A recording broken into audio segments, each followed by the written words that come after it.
কে বলে বাংলাদেশে নাই কোনো গাধা,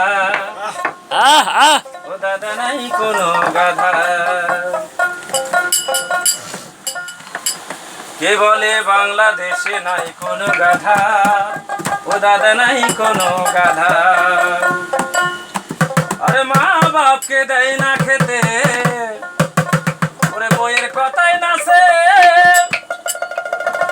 এমন গাধার সংসারে অনেক অনেক আছে দাদা, অনেক অনেক অনেক অনেক আছে। ওই আবার ভালো করে কাটবে চোখের ধাঁধা। কে বলে বাংলাদেশে নাই কোনো গাধা, দাদা নাই কোনো গাধা। কে বলে বাংলাদেশে